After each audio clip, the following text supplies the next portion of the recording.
So thank you everyone for joining us. Just in the interest of time, I'm not going to spend a huge amount of time going through introductions, but I will let our panelists provide a little bit of an introduction once we get started with the first question. We're very excited on behalf of the Education Committee to have this first, really a sort of different presentation. It's our first panel discussion. And specifically, I think we're excited because of the recent article that just came out. I think a lot of us are discussing Simpson and colleagues' article about letter about suicide risk assessment in EDs and the suggestion that we need to be looking at new approaches. So we happen to be very timely when it came to what we're going to be talking about today. It's okay, I'm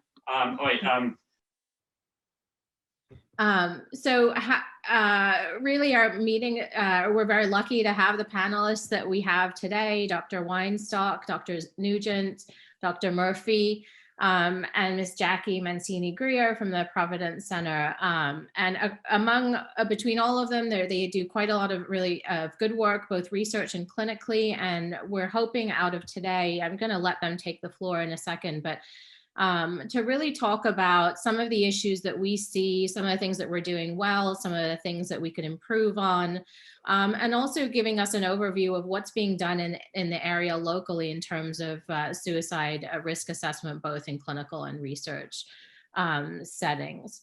So with that, I'm going to leave about maybe 15 minutes at the end so that we can ask questions. I'm sure that these folks have a lot to say about their various areas, and I'm hoping that we can just get started by each of you providing a brief introduction about what you do, who you are, and where you work, and describing, or let's start off by talking a little bit about the types of suicide risk assessments that happen in your settings. And we can start there, and then we have a bunch of other questions.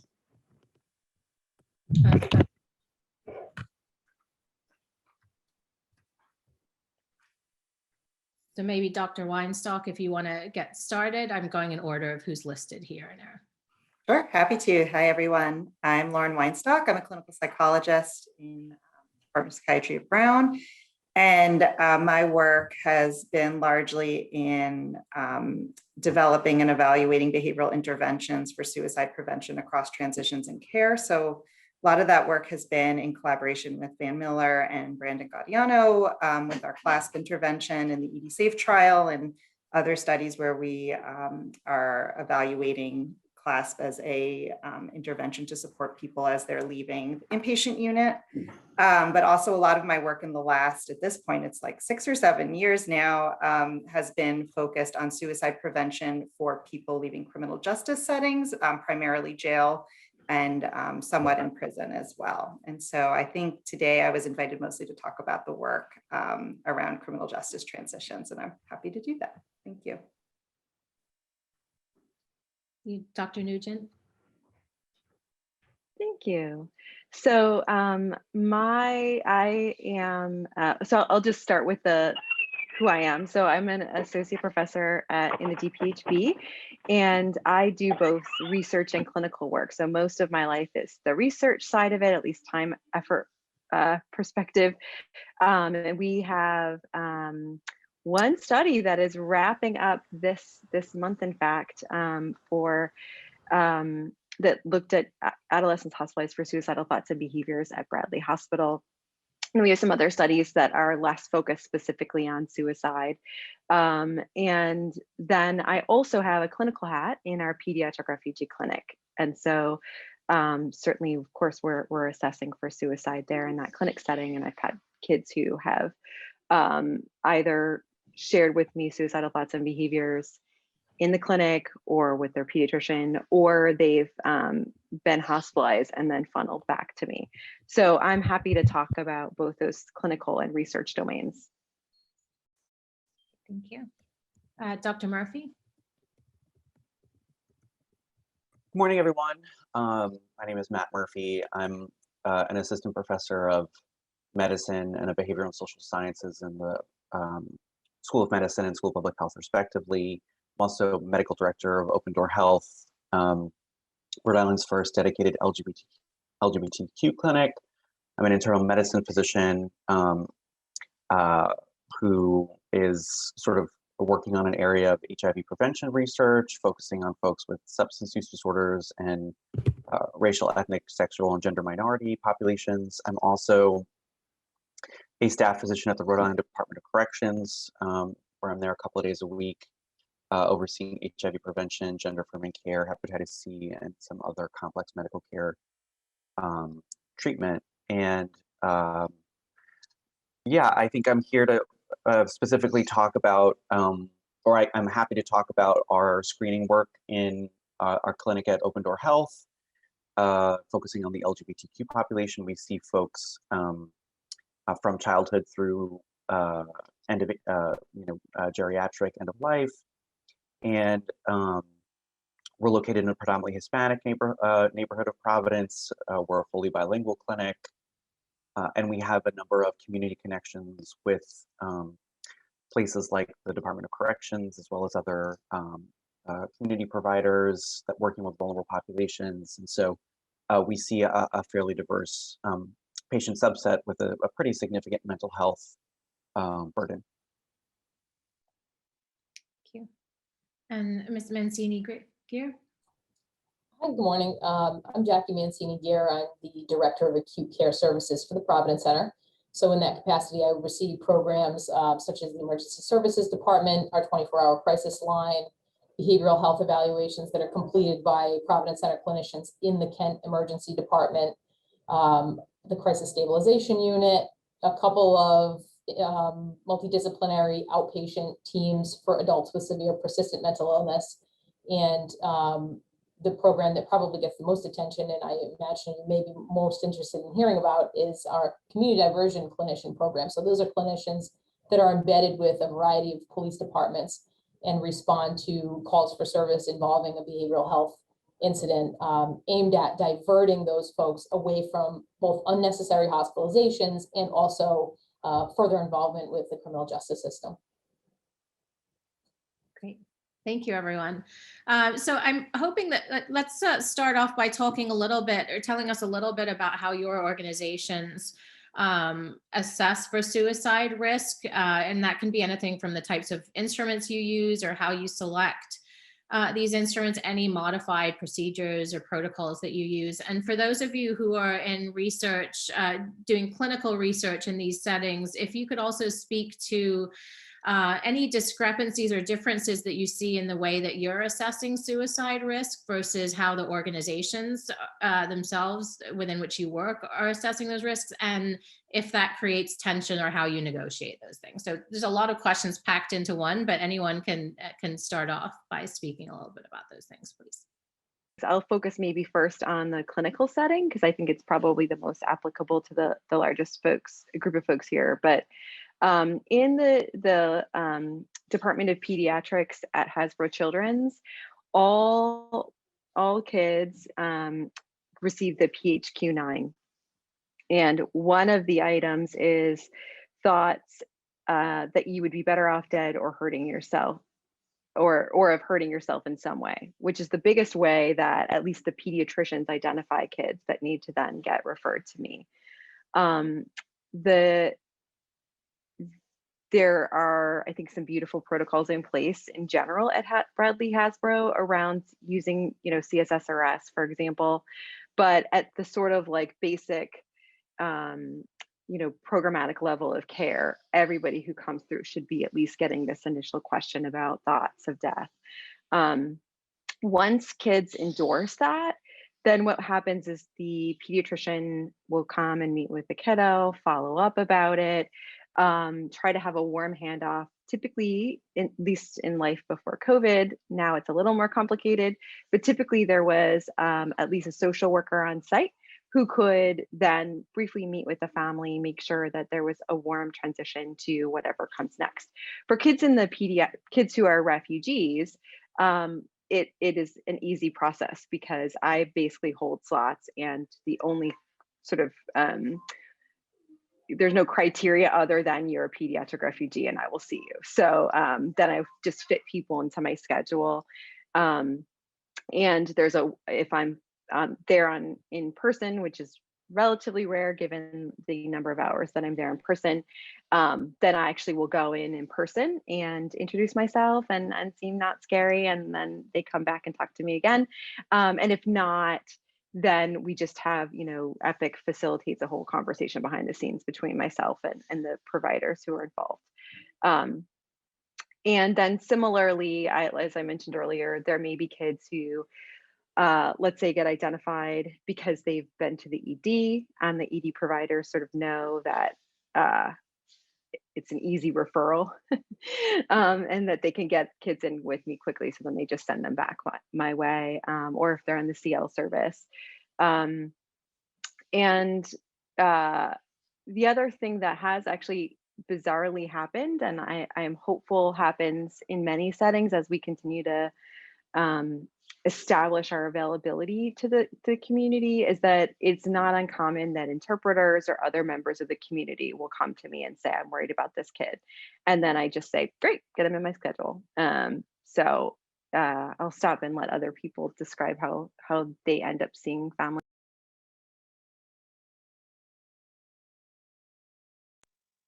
I guess I had unmuted right at the same time as Nicole before, so I will unmute again. Um, Thanks, Nicole. So it's a work in a primary care setting. We just opened, just a couple other details about our setting was we just opened March 2nd, 2000. So literally right at the beginning of the COVID pandemic. So that was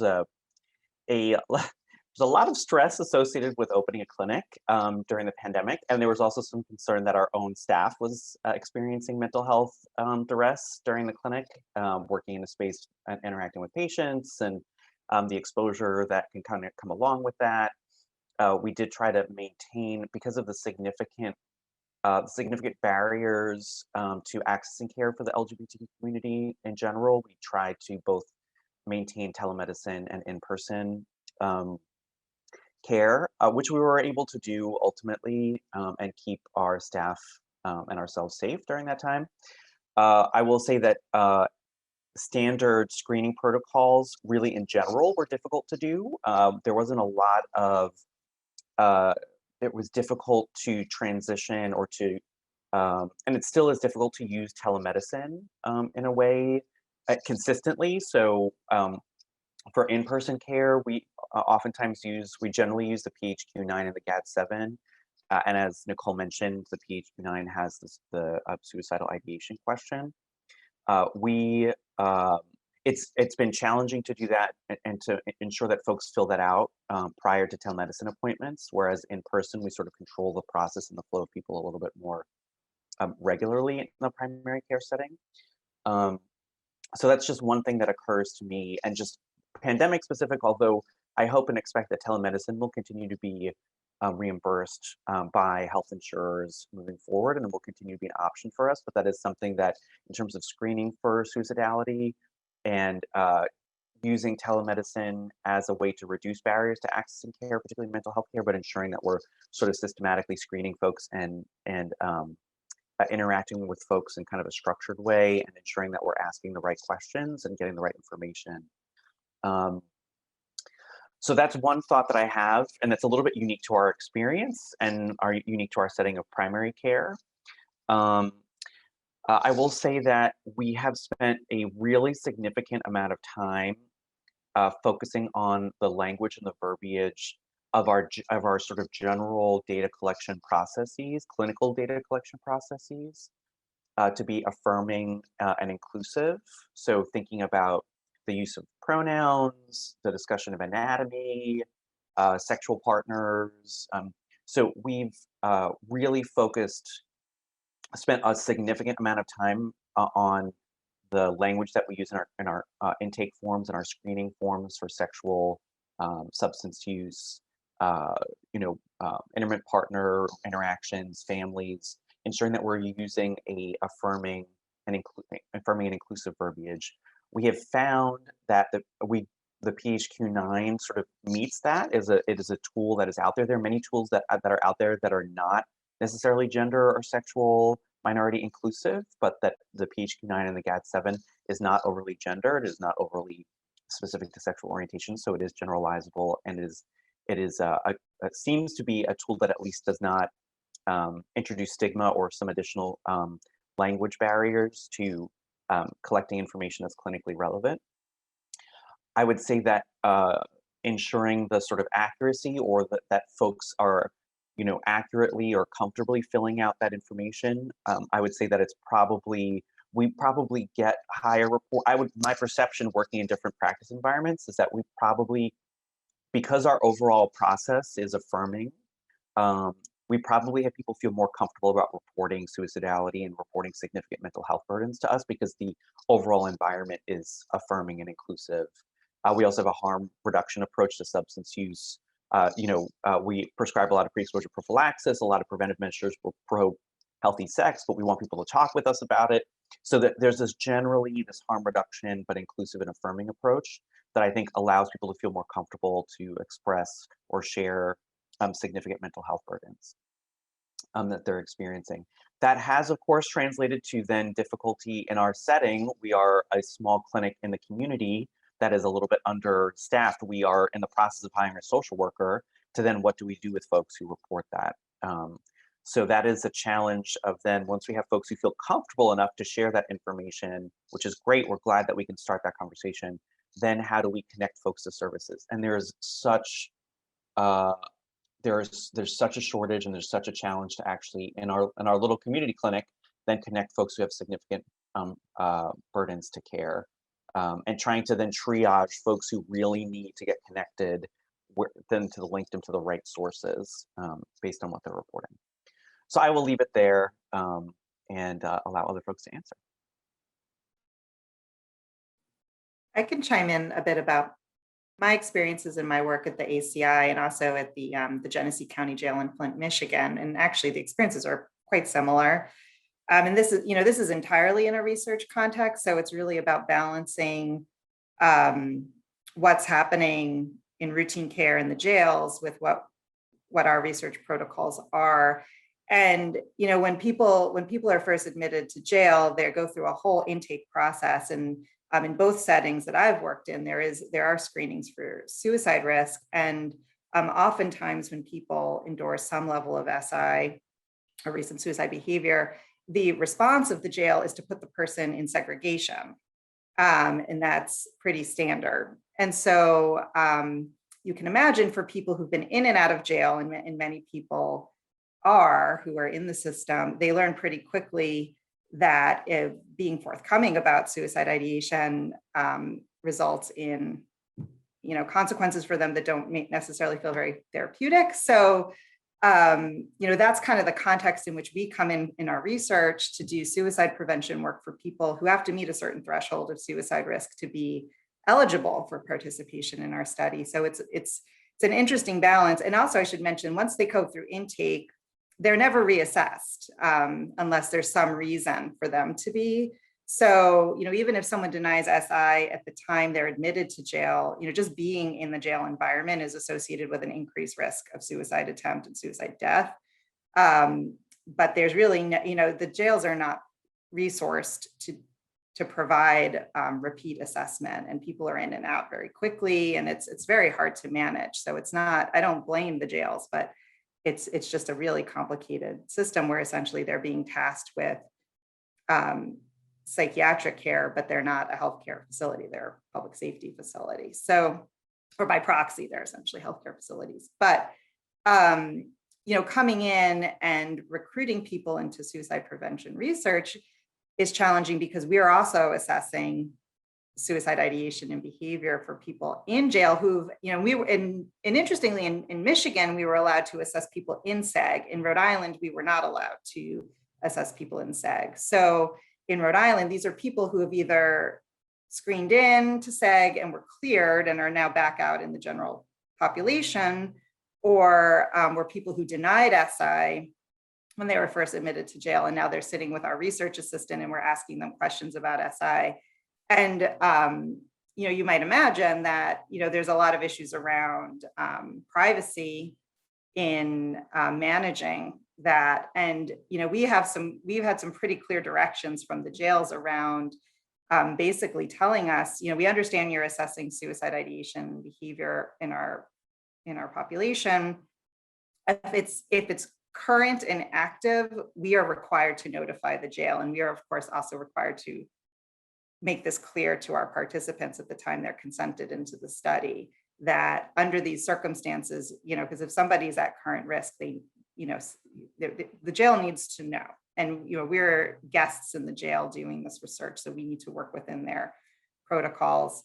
But if they are saying, I was having thoughts of death or suicide 3 days ago, but today I feel like I don't want to die and I feel better, we are not mandated to report it to the jail. And in fact, a lot of our experiences in assessing people in jail have been that by the time they're meeting with the research assistant, for the most part, we didn't have very many mandatory reports in our assessment, but people are reporting to us a lot of very recent suicide ideation and behavior.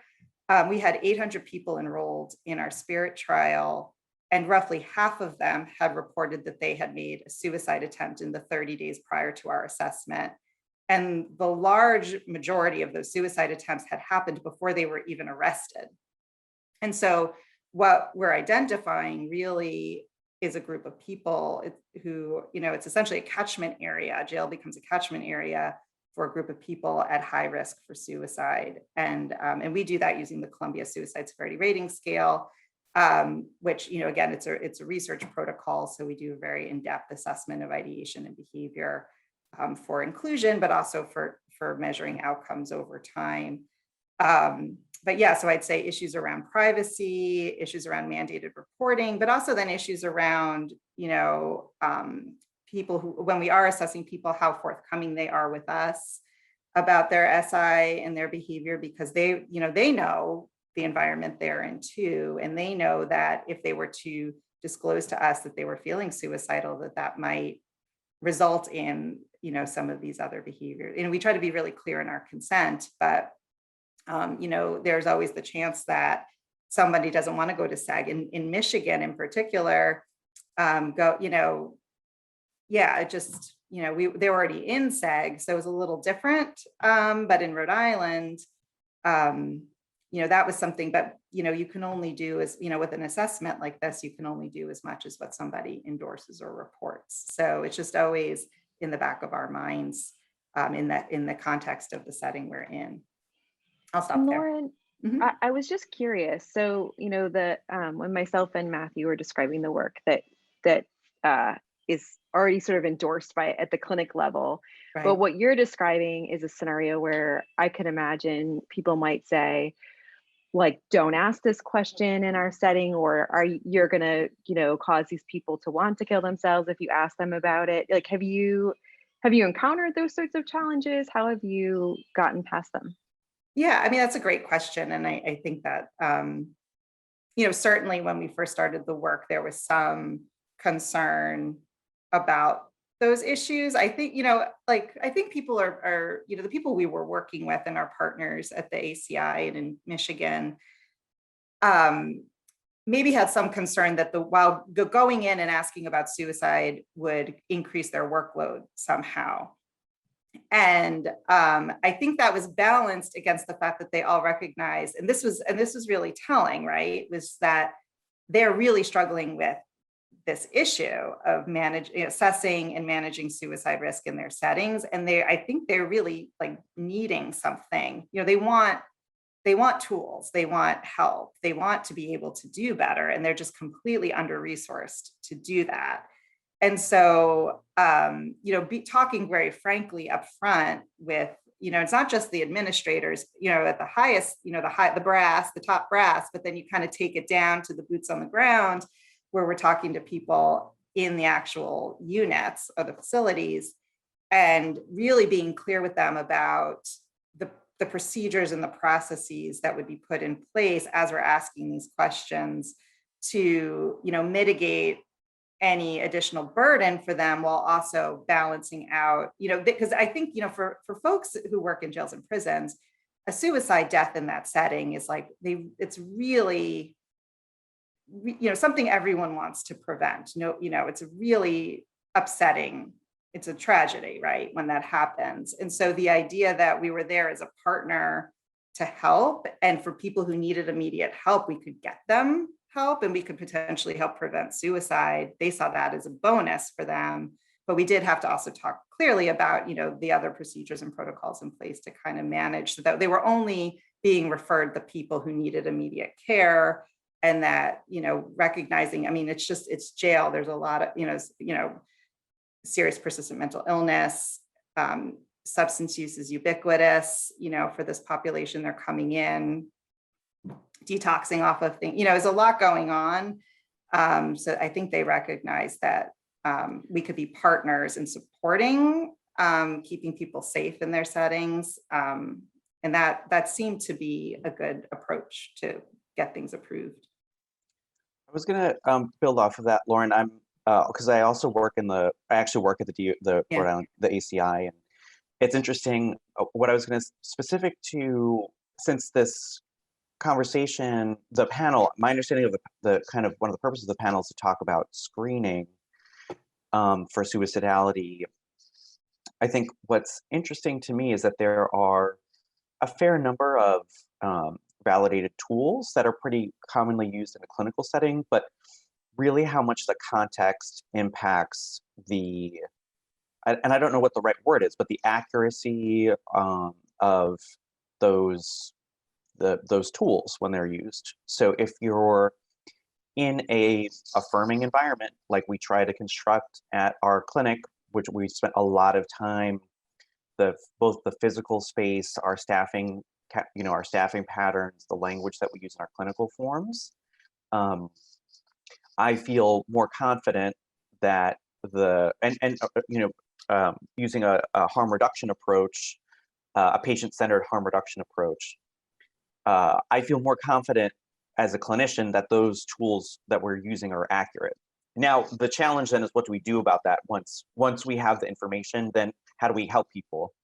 Having worked in also working at the same time in the criminal justice system, which is not meant to be a health institution, nor is it meant to be an affirming environment. It is meant to be largely punitive, and the measures with which the reaction to people sharing particularly specific information is regimented and is non-clinical, right? So there winds up being, so somebody reports to me that they're being sexually active in the prison setting.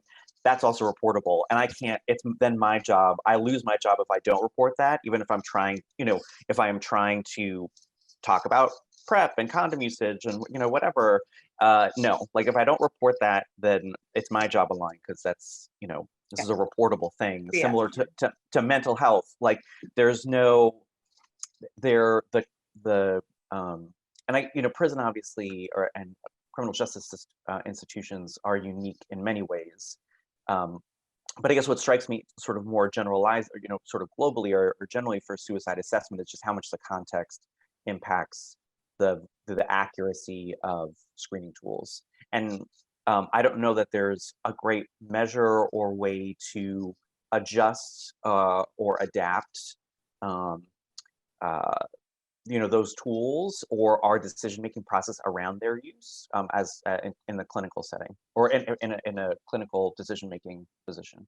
Yeah, I think that's such a good point. And it just as a follow-up to that too. I mean, my feeling, and I have no data to support this, it's just my feeling talking to, hearing stories from the research assistants on the ground with the participants, is I imagine they're more forthright with us than they are when they're being assessed by the DOC staff, because we sit down and go through an entire informed consent process with them, where we're explaining very clearly, and you imagine there's a lot of regulatory involvement in the work that we do, what's reportable, what's not reportable, how they're protected. They have a certificate of privacy from the National Institute of Justice.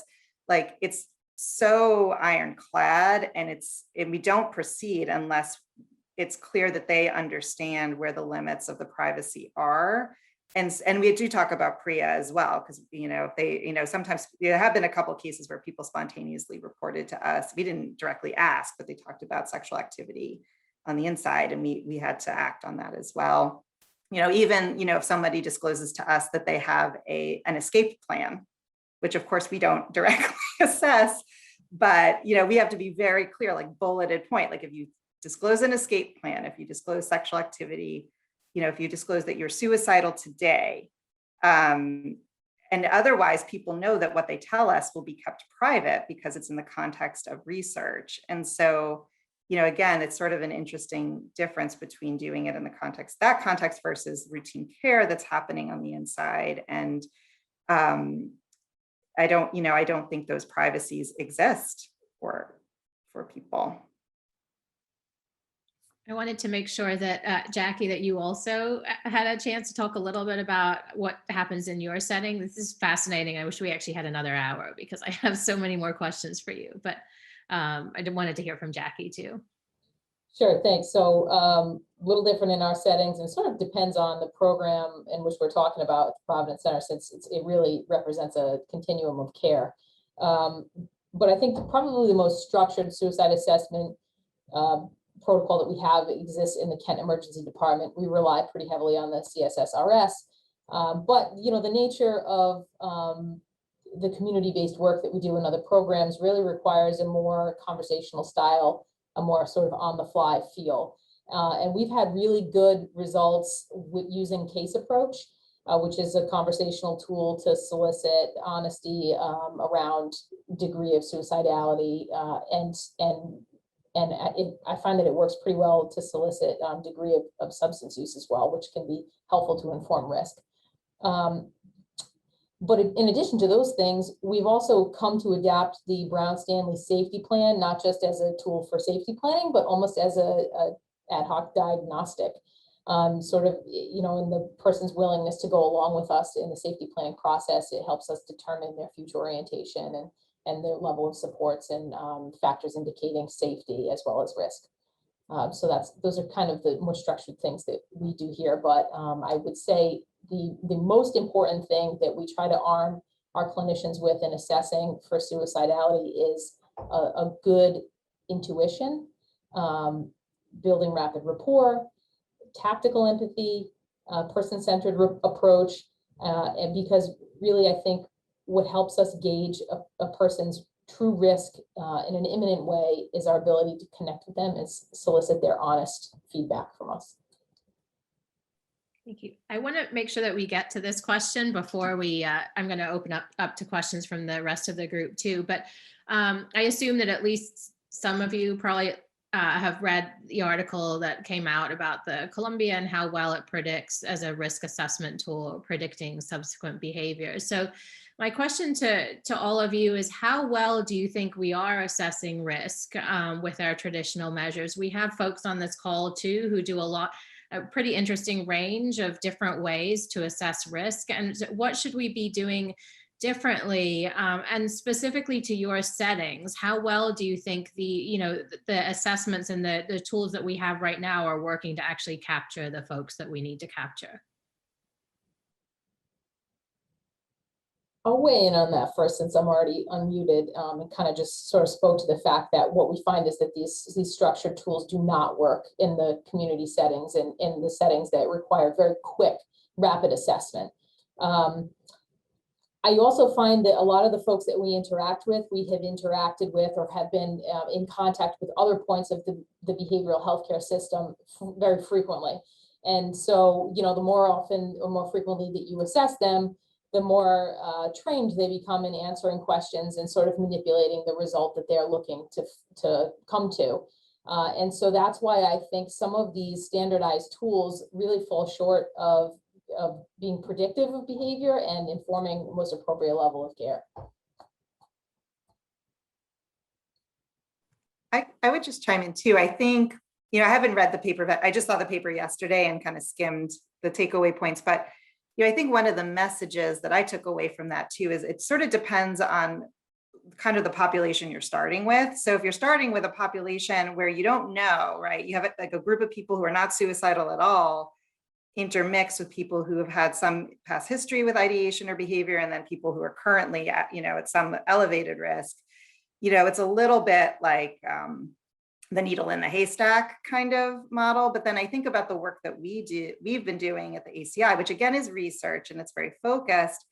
And we use the Columbia to screen in for eligibility. And we have very clear eligibility criteria that they had to have had some like pretty active SI or behavior within the 30 days prior to our assessment. So at that point, our denominator, if you will, right, for risk assessment becomes it's like an enriched sample of people who we believe would be at high risk for suicide based on their responses to the Columbia that screened them into the study. And I just looked it up because I couldn't remember the exact number, but when you look at, in this study, we were comparing people who got safety planning versus people who just got routine care. And if you just look at the routine care group in our study, by a year post-release from jail, 41% had made at least one subsequent suicide attempt. So in terms of the Columbia being able to identify the people at risk, I think it worked pretty well. But it's because we our denominator was very focused versus like if you're in the ED and it's just anyone who's coming in, it's a different, it's a completely different question.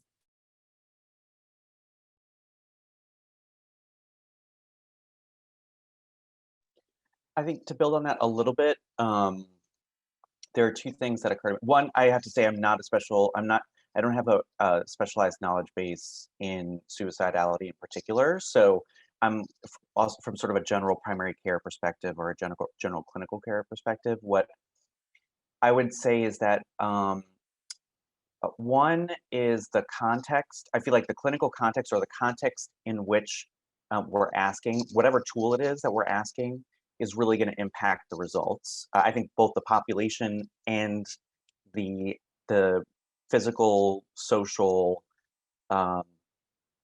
space will impact that. Are going to impact whatever the tool is that we use. And I think part of it is perhaps trying to figure out what tools work well in which contexts. And then part of it may be developing new tools that that make more sense in specific contexts with specific populations. So that's just something that occurs. I also think that perhaps just reimagining a lot of this we've had in the opioid epidemic and in a lot of other sort of population level health, with significant health burdens, we had to reimagine spaces. So how do we reimagine a clinical space where how we safe administration, drug administration sites? How do we do rapid STI testing in different places? How do we integrate care? So I'm just wondering if part of the focus too should be on making spaces where we're doing these sort of assessments, or where folks who have suicidal ideation and behavior make it more accessible, or make people feel more comfortable in sharing their suicidal ideation or their past suicide history, which it then makes it easier to kind of act and help folks. I think kind of the second part, a little bit of the second part to that, and in our clinic we have a community advisory board, and we've really taken community input to heart, focused on the LGBTQ population, as I mentioned, the language we use, our staffing patterns, the location, all that sort of stuff. I do think that there is a real value. I think there's a danger in a very biomedical approach, like what tool has been studied, and how effective is it, and has it been validated in this population, that population. I do think that there is a value in sort of asking people who are who have a history with it or an experience with it, sort of like, what do you think would work, or how do you think it would be effective, an effective way to do this, or what is the system missing? What are we not doing? I'm not a specialist in this area. Maybe that work has been done and I'm unaware of it, but I think that would also really help in terms of strengthening the way that we use screening tools.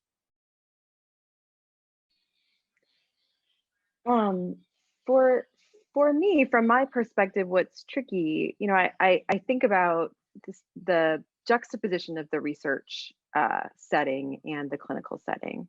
So I mentioned at the outset that we're wrapping up a study of kids hospitalized for suicidal thoughts and behaviors at Bradley Hospital. And we do, while they're inpatient, and then at follow-up, we do extensive interviewing. They do self-report, we do the CSSRS, we do the SITB, we do timeline follow back that measures not only every, over the course of this past month, did you have occasions of an attempt or of thoughts?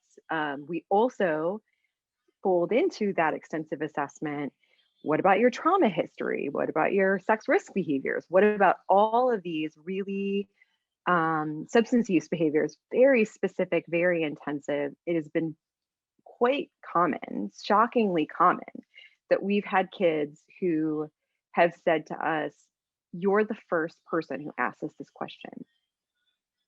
And, while I can make a case that some of those behaviors don't need to be asked, many of those behaviors, especially trauma history and suicidal thoughts and behaviors. So most of these kids have had some assessment, of course, which is why they got hospitalized, but it may not have been as thorough. And so I do think that there is value in being research level thorough with our patients in a clinical setting, especially for those folks who are at the really highest level of risk. And I also think, as exhausting as it might feel, having it as a separate thing, not just an intake procedure. You've been inpatient, now we've given you a couple of days, we're going to do a thorough battery. And maybe it's not your treatment care team, maybe it's someone else that maybe for the first time you're able to say, oh, I've been, because the other thing is, as somebody, the other part of my work is trauma work, and it's really embarrassing and it's hard to know, oh, I didn't tell you. I've been talking to you, I've been sharing all this information. And by the way, there's this trauma I never told you about. How do you bring it up? When do you bring it up? And so I think that having, for folks who are at the highest risks, I think that would be really valuable if we could think about doing really, really intensive measurements. And then on the other side, what I've seen often in my clinical work is that I can't tell you how many times kids have ended up sharing with me that they've said many times before that they wanted to kill themselves and nobody listened. And so they're telling caregivers, they're telling teachers, they're telling other, adults in their life, and people are saying, oh, you're just doing this for attention, or you're too young to know what that means. And I think the other part of it is that we need to have in place almost like a community level screening that's sort of like for parents across the board, where we kind of unpack for them the idea that, like, if your kid says this, what should you do? Should you say, oh, no, you don't believe that, or you're doing this for attention? Or should you take your kid to the pediatrician, take your kid to a psychologist, take your kid to the ED? What are the levels? Often it's also presented punitively to kids. So I've had kids who somebody at the school said, oh, because you did this thing, now you're not allowed to come back to school until you show us proof that you've seen your pediatrician, the ED, someone in psychology. And so again, on the bright side, at least they end up back in care, but on the downside, it's presented to them in a way that then as clinicians, we have to like pull them back in and say, no, you're not in trouble. Tell us what's really going on and we're going to help. So I think when we think about screening and assessment, I do think there's a lot of utility to thinking about both levels of care and screening, and then also training people to respond appropriately to what they're told. Yeah, I love what you just said, Nicole. And I think, just another piece of that too, for like training people on how to respond is also like very practical, which is how do you secure your home? I'm thinking about parents and children in particular. I mean, and I've coached my friend, like I've had friends call me because they know this is the work I do, and they've got a teenager at home and the therapist is out of town and they can't get into Bradley and they're trying to, and I'm just like, coach them through securing the home and talking about mean safety and reducing access to lethal means. And that's something I think we could do as a community widely. I think that's because that's something people understand, and it's something people can like concretely do to help prevent suicide. And so some kind of community-wide education around that, to me, would be really, really important. I'd like to open it up to other comments and questions. And also, as we do that, we don't have a huge amount of time left, but to thinking about as a group, how can CRISP help with these kind of initiatives that we're talking about here too. But if anyone has any questions, feel free, or comments, because we have others who do this kind of work too. Just one thought. I really appreciate people's perspectives on suicide assessment and screening, and I think it's important to, when we think about it, to differentiate between screening, which is like, is suicide an issue for people? And there's obviously issues with just doing screening that people have identified, depending on the setting and the people involved. But I think as a field, we're much better at screening than we are at sort of the second step, which is really risk assessment and deciding, who is at highest risk, who needs immediate attention, who needs, less immediate attention. And that kind of risk assessment, I think as a field, we're much less well equipped to do than we are for doing basic screening. And then there's a third step that people have identified about what you do with people at highest risk. And that's a whole nother can of worms. Yeah, and to build off of that from like a sort of a general medical clinical perspective, I would agree with all of that. Actually, I think I like the PHQ-9 and the GAD-7, particularly the PHQ-9. It's a very tangible tool to use. I mean, and I feel like it is really useful, and that it does, when folks report suicidal ideation, that definitely flips a switch in my brain as a clinician. I think what's then tough is kind of exactly what you mentioned. It is then hard for me, or I feel like my training is relatively basic in terms of then triaging folks who are reporting some suicidal ideation in terms of how likely it is that they will in the immediate future. And my way of sort of assessing that as active versus passive suicidalization and some chronicity. I think the biggest challenge then, so once we get past the screening is the sort of triage, and as you mentioned, the risk assessment and sort of triaging or further categorizing folks, and then linking folks appropriately to care, based on their level of risk. And that's a daily challenge in in my clinical setting, at least, and I think in a lot of clinical settings. Yeah, to me, I think that's the scary part for a lot of folks, is that you find out somebody's at risk and you have no one to hand them to. I mean, I think the luxury of the clinic that I serve in is that they know, they just get them in my schedule, easy peasy. And if somebody's really high risk, we'll create a time that doesn't exist right now. So I think that's so different. There are very few settings where providers have that reassurance that once they identify something, they're just going to hand someone off.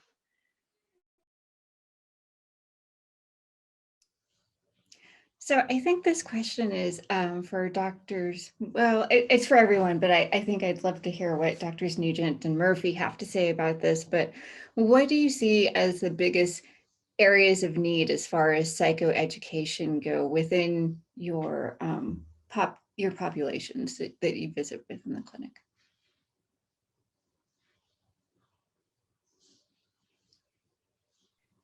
With the patients you're thinking, or are you thinking the other providers? On the patients.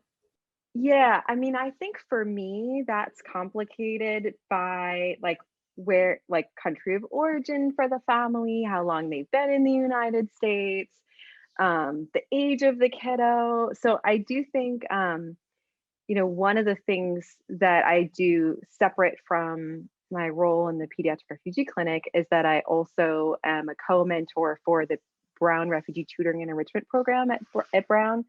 And so there are a couple of different liaison roles that I have where we can kind of surreptitiously educate folks. And we've also developed a little bit of partnership with some of the local organizations that serve refugees, as well as the school district recently, the English language learning providers or teachers. So we've tried to kind of educate through lots of different spaces. And of course, when I work with families and with interpreters, I'm trying to educate as I go. But it's probably more complicated in some ways in my case. Could I just jump in really quick, because I'm thinking of something Jackie said earlier about where the safety planning intervention comes in. And, now safety planning is becoming fairly widespread and ubiquitous.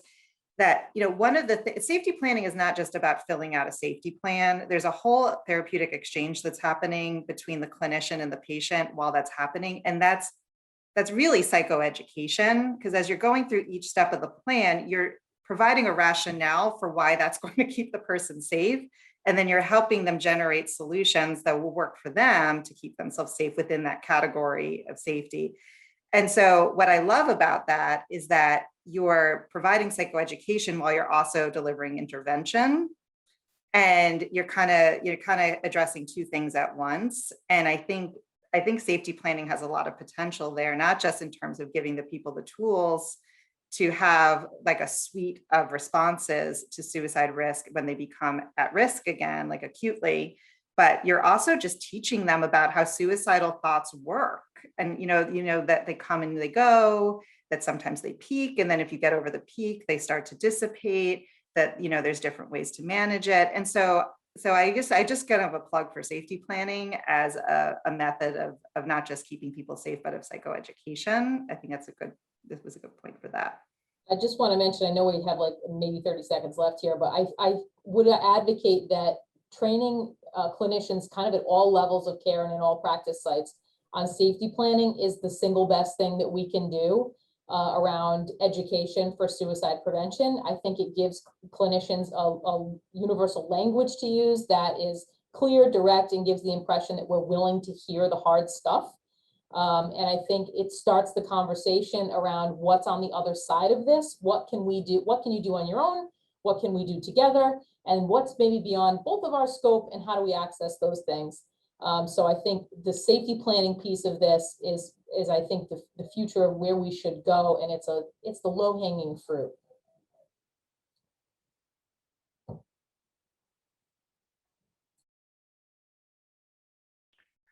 All right, well, I guess we need to stop. It's 11. I know people have other things scheduled, but I just want to thank our panel today and thank Jen for coordinating stuff. I think it's been a really interesting discussion.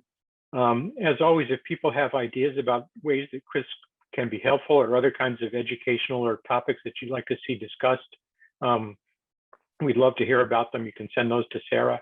And I think we have another meeting scheduled in early December that we will figure out an agenda for as time gets closer. So thank you, everybody, again. We appreciate it.